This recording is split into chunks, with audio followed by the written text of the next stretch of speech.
Good afternoon, cohort. Shavella Greenway, Module 8, Standard 6, 7, and 8. And this is my wonderful mentor, and we are in review. All right, so for standard 6, the expectation was that the candidate, aka Mrs. Greenway, would use multiple methods of assessment to engage learners in their own growth and to monitor learner progress and to guide them through the learner's decision making. Ms. Greenway was able to verify students' learning using their shared data as they continue to go through the assessment. Students were able to use their technology to, one, gain access to the platform for their test, and then they also were able to use the platform to check it. Students were being monitored, and one particular group, I believe, held several students with eligibility categories of autism, and so that was her special education group, and she was able to modify based on their individual learning styles and what level they were on, although they're in the same grade. Each one had the opportunity to have something read to them. They were able to point it out on their student worksheet, which gave them what it is they needed. I remember one of the students was saying, I can't do this, or this is too hard. And you provided encouragement, and despite him squealing and whining, he got to a point where he was like, I did it. And you provided encouragement, even throughout the stimming and whatnot. But it wasn't distracting to his peers. They were able to continue. Even the scholar who waved at the camera, he continued to talk and ask questions, which I thought was great. How you told him, like, we can ignore it and continue with what you're doing. So I thought that was great. You used the, I want to say anticipation, like a hook to grab them. And that was in the beginning where you was like, oh, I'm about to trick you. I'm about to trick you. It was they caught their attention really, really quickly. And they're like, well, how you going to trick? Because you can't trick me. You can't trick me.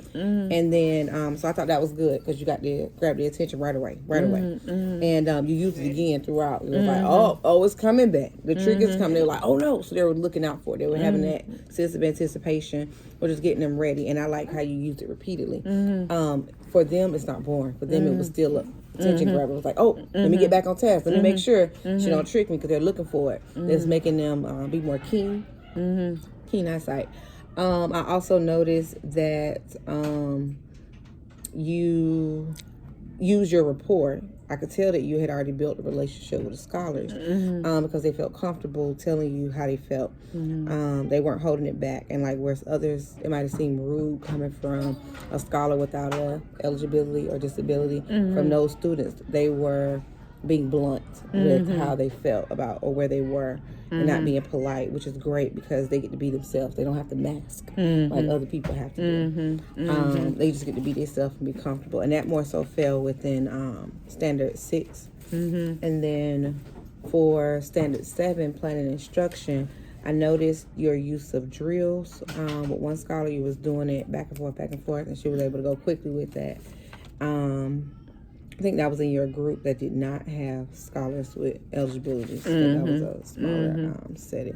So I thought that was great. And that was for standard 7 with meeting rigorous learning goals by drawing upon knowledge of content area, curriculum, cross-disciplinary skills, pedagogy, as well as knowledge of learners in the community context. So having already known where the student was, you were able to pull in that quick little session to help build up or close that gap. So I appreciated that. The portion where it talks about planning the sequence of learning, like the order in which you presented the material to the students. So you start off with a review. You most definitely said these are the expectations. You didn't just start saying what you wanted them to do. You said, here are my expectations. You let them know what they're listening for. So they knew how to respond. So I thought that was great.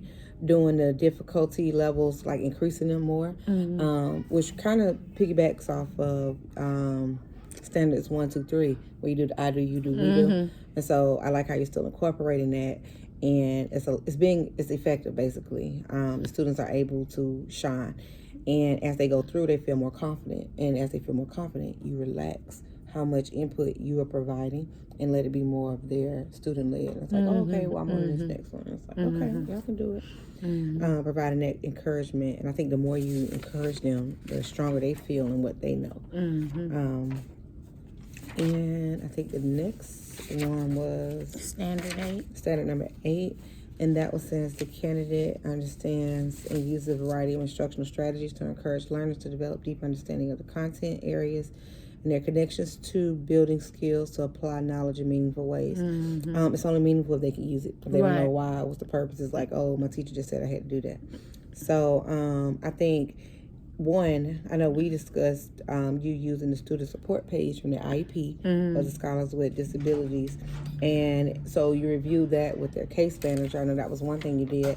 But then I also heard a discussion between you and another teacher where y'all are reviewing which skill or which strategy would best fit that particular group of learners, because it was a mixed group. So I thought that was very, very important. And I thought it was successful because despite the appearance with the flapping or not, the student was still getting the work done. They may have verbally been expressing, I can't do this is boring, but they continued through and got it done within a reasonable amount of time with the rest of the group. So I thought that was awesome. I like how you did not get distracted, or the scholars also weren't distracted by the behaviors that were being presented. They were able to continue through to get to the final product. I think the students were also able to reflect, which allows you to reflect on where any misconceptions or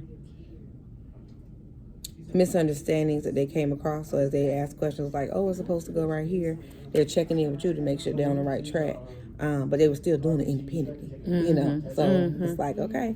And then you check to make sure everybody had their materials. I thought it was a great use of time. It wasn't any downtime for them to get distracted or do something else or lose their train of thought, keeping up with where you were.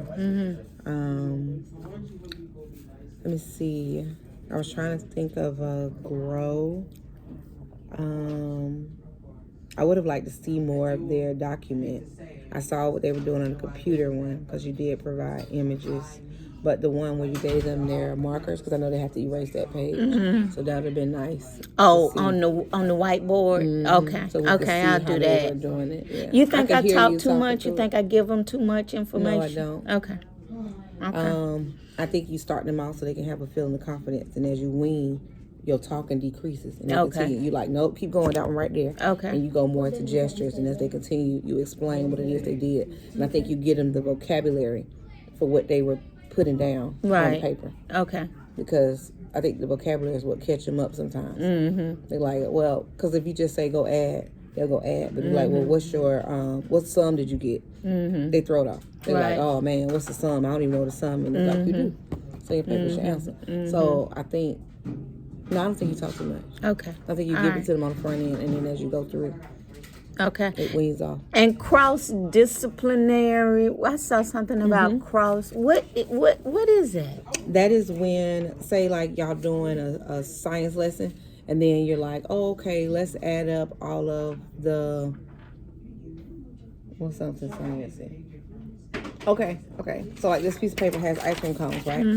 If the ice cream starts to melt, that's a physical change, right? It's still ice cream. It's just not frozen anymore. It went from solid to liquid, right? But if you were to count how many ounces of liquid that is, that's math.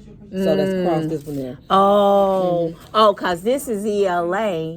Right. Okay, I got it. So it's cross the subject matter. Cross the subject And matter. so you're making connections from one subject to the next. Do, Okay. like if y'all practice doing subtraction when y'all do like a social studies activity and it has a number line, and you're like, oh, let's subtract. What is 1900 minus, or what year you were born? Subtract that from this or this. Oh, like with a timeline in social studies, and then you can add and subtract how many years they Something are between. from. I got you. Yeah. Or if y'all story in ELA is science-based, like somebody did an experiment, y'all read a story about a scientific experiment or something like that. Anything in that relationship where you have more than one subject, it's the obvious, this subject is what we're doing, but now I'm doing this. It's like, why are you making me do math? And this is social studies class. It's like, oh, we're doing the timeline. Everything can go together. Or if you're, like if you do a word problem in science, excuse me, if y'all do a word problem in math, but maybe in science y'all working on the planets. But the word problem is based on, well, how many planets are there now? Now that they said Pluto doesn't count as a whole planet, it's a dwarf planet or something. How many main planets do we have now? Now that Pluto got cut off, it's a word problem, it's a math problem, but it's based in science, based on what unit y'all working on in the science class. So that's what they mean by interdisciplinary. Okay. Well, we are at 10 minutes now, and I'd like to thank my mentor. And have a good week, Cohort. Bye.